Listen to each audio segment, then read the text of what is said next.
राज्यसभा के चुनाव में भारतीय जनता पार्टी के 8 प्रत्याशी चुनाव जीत रहे हैं और अच्छे अंतर से जीत रहे हैं। राज्यसभा के चुनाव को लेकर के भारतीय जनता पार्टी गठबंधन पूरी तरह से आश्वस्त है। क्या लग रहा है कि इसके और जो विपक्ष की पार्टी हैं, चाहे समाजवादी पार्टी, क्या उनका भी वोट आपको मिलेगा? विपक्ष के पास तीसरा प्रत्याशी जिताने की क्षमता नहीं थी, लेकिन उन्होंने तीसरा कैंडिडेट उतार करके मतलब यह दिखाया है कि वो उत्तर प्रदेश में जो 8 की 8 सीटें भारतीय जनता पार्टी के पक्ष में नंबर हैं, उस नंबर से उसने ध्यान देने की जगह वो तीसरा कैंडिडेट उतार करके इस प्रकार का प्रयास किया है, जिसका परिणाम उनको 27 तारीख को मुझे पूरा विश्वास है जब भाजपा के 8 प्रत्याशी जीतेंगे तब उनको पश्चाताप होगा। और आपको बता दें, इस बीच समाजवादी पार्टी पर ओपी राजभर ने बड़ा बयान दिया। उन्होंने कहा कि समाजवादी पार्टी संजय सेठ को जिताएगी। आप देखिएगा क्या अंदर खेल हो रहा है, ये कहना है ओपी राजभर का। ओपी राजभर ने बड़ा बयान दिया है, कहा है कि संजय सेठ को समाजवादी पार्टी ही जिताएगी। देखिएगा अंदर क्या खेल होगा। तो आपको बता दें, 8वीं सीट को लेकर लगातार घमासान देखने को मिल रहा है। 2 समाजवादी पार्टी की जीत पक्की, तो वहीं 7 सीटों पर बीजेपी, लेकिन 1 सीट पर बीजेपी ने उम्मीदवार उतारकर इस पूरी सीट पर घमासान को बढ़ा दिया है। राजा भैया से भी मिले थे कल शाम को 7 बजे। तो वो बीजेपी के साथ आएंगे, वोट देंगे? आपकी कुछ बात हुई? 100% रहे, कहाँ जाएगा कोई? सब लोग एनडीए के साथ हैं भाई। सपा के तो नेताओं ने जाकर राजा भैया से पहले मुलाकात करी है। पहले न किए थे बात जानते हैं, विरासत जानते हैं, पहले की नहीं मानी जाती है, बाद वाली मानी जाती है। अभी आपके साथ तो खाली आपको मिला के 3 ही विधायक नजर आ रहे हैं। अरे 3 ही लोग हैं महाराज।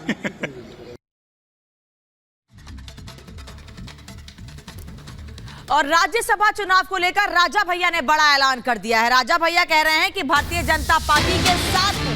राज्यसभा चुनाव को लेकर राजा भैया कह रहे हैं कि मैं भारतीय जनता पार्टी के साथ हूं। वो ये भी कह रहे हैं कि बीजेपी के सभी 8 उम्मीदवार की जीत तय है। आज ही राजा भैया की मुलाकात की ओपी राजभर से तस्वीर भी सामने आई और उसके बाद मीडिया से बात करते हुए राजा भैया कह रहे हैं, बड़ा ऐलान उन्होंने किया है। वो कह रहे हैं कि राज्यसभा चुनाव में मैं भारतीय जनता पार्टी के साथ हूं। बीजेपी के सभी 8 उम्मीदवार की जीत तय है, ये कह रहे हैं राजा भैया।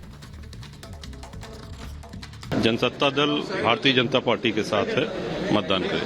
तो मतलब माना जाए कि भारतीय जनता पार्टी के जो 8 कैंडिडेट हैं आपके साथ मिलकर वो जीत 8 की विजय सुनिश्चित है।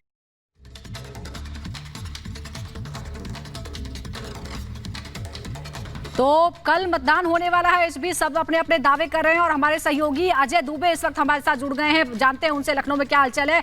अजय, अभी आपने राजा भैया को सुना, उनके 2 वोट, सुभाषपा के अध्यक्ष से उन्होंने मुलाकात भी की थी, तो क्या माहौल बन गया है? क्योंकि दावे इसी तरह से किए जा रहे हैं कि 8 उम्मीदवार बीजेपी के जीतने वाले हैं।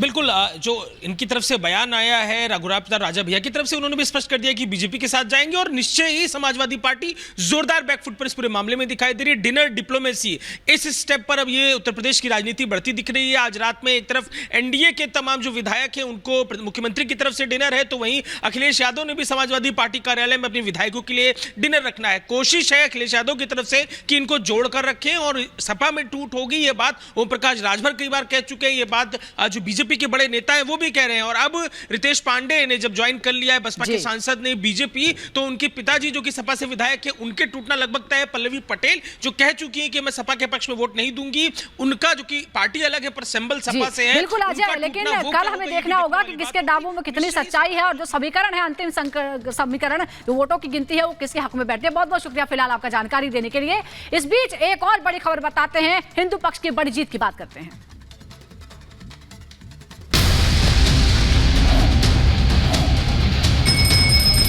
मुस्लिम साइड की जो दलीलें दी गई वो बलहीन लगती हैं। जो पूजा चल रही वो ये चलती रहेगी।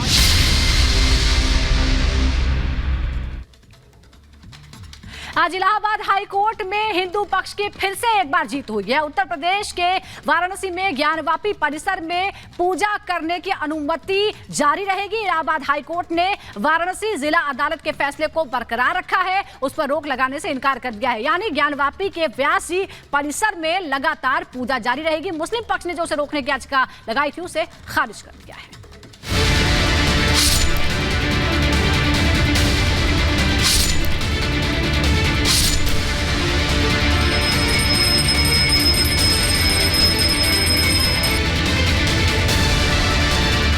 एक बार बार फिर साबित हो गया है कि शिव ही सत्य है और शिव ही सुंदर है। ज्ञानवापी केस में एक बार फिर से हिंदू पक्ष की जीत हुई और मुस्लिम पक्ष को झटका लगा।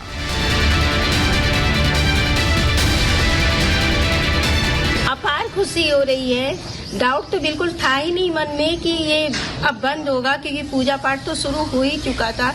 93 तक तो हुआ ही था और फिर बीच में बंद कर दिया गया था प्रशासन द्वारा ही। वो पूजा एकाएक बंद किया गया था, अब शुरू हो गया है, तो अपार खुशी हो रही है। और ये जीत मैं कहूँगी सारे सनातनियों की जीत है, सभी हिंदुओं की जीत है। हाईकोर्ट का फैसला आ गया, हम लोग बहुत खुश हैं, पूरे सनातनी खुश है, सबको धन्यवाद दे रहे हैं, बधाई दे रहे हैं, और ये तो होना ही था। परिसर में मौजूद व्यास जी तहखाने में हो रही पूजा अर्चना के खिलाफ मुस्लिम पक्ष ने इलाहाबाद हाईकोर्ट में अर्जी डाली थी, जिस पर आज फैसला सुनाते हुए हाईकोर्ट के जज ने वाराणसी की जिला अदालत के फैसले को सही करार दिया, तहखाने में पूजा जारी रखने की अनुमति दे दी। देखिए, आज का फैसला जो है बहुत ही लीगल और वैलिड फैसला है। व्यास परिवार वहाँ पे हमेशा से पूजा पाठ करता चला रहा था। उस पूजा पाठ को गलत ढंग से रोका गया था, जिसको डिस्ट्रिक्ट कोर्ट वाराणसी ने 17 जनवरी और 31 जनवरी को रेस्टोर किया है, बहाल किया है। और इसलिए मुझे पूरी उम्मीद है कि ये दोनों आज जो दोनों FAFO उनकी डिसमिस की गई हैं, वो एक वेल रीजन्ड ऑर्डर के माध्यम से डिसमिस की गई। इससे पहले मुस्लिम पक्ष की हाईकोर्ट में दायर याचिका पर लगातार 5 दिनों तक सुनवाई हुई थी, जिसके बाद 15 फरवरी को सुनवाई पूरी कर फैसला सुरक्षित रख लिया गया था और आज मुस्लिम पक्ष की दलीलों को कोर्ट ने बेतुकी मानते हुए उन्हें खारिज कर दिया। जी, आज कोर्ट रूम में लॉर्डशिप ने फर्स्ट अपील फ्रॉम ऑर्डर और 227 की एप्लीकेशन जो कि मुस्लिम साइड ने डिस्ट्रिक्ट जज के आदेश के खिलाफ दाखिल की थी, उसमें इन्होंने आज फैसला सुरक्षित रखा था। आज उन्होंने फैसला प्रोनाउंस किया है, जिस फैसले के आधार पर उन्होंने ऑपरेटिव पोर्शन पढ़ा है, पूरा ऑर्डर नहीं पढ़ा है। उसमें यह कहा है कि मुस्लिम पक्ष द्वारा दी गई दलीलों को बलहीन माना गया है और उसको खारिज कर दिया है। इसका मतलब यह है कि पूजा जैसे वहां चल रही है जारी रहेगी। डिस्ट्रिक्ट मजिस्ट्रेट को जो अपॉइंटमेंट ऑफ रिसीवर किया गया उस प्रॉपर्टी का तहखाने का, वो चलता रहेगा। कोर्ट ने फैसला सुनाते न सिर्फ मुस्लिम पक्ष की दलीलों को नकारा, बल्कि फटकार भी लगाई और कहा राज्य सरकार का 1993 से धार्मिक पूजा अनुष्ठान से लगातार रोकने का काम गलत है। व्यास परिवार को तहखाने में पूजा और अनुष्ठान से वंचित नहीं किया जा सकता था। अनुच्छेद 25 के तहत गारंटीकृत नागरिक अधिकार को राज्य की मनमानी कार्रवाई से छीना नहीं जा सकता है। तहखाने में पूजा और अनुष्ठान रोकना भक्तों के हित के विरुद्ध होगा।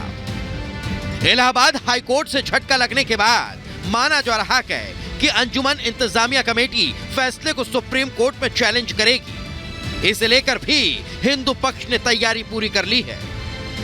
यानी कि अब ये कहा जाए कि हाईकोर्ट ने रोक नहीं लगाया, वो सुप्रीम कोर्ट आ सकते हैं, तो क्या आप कैविएट दाखिल करने वाले हैं? जी बिल्कुल, हम लोग सुप्रीम कोर्ट में कैविएट दाखिल करेंगे और सुप्रीम कोर्ट में अगर वो आएंगे तो अपनी बात सुप्रीम कोर्ट में।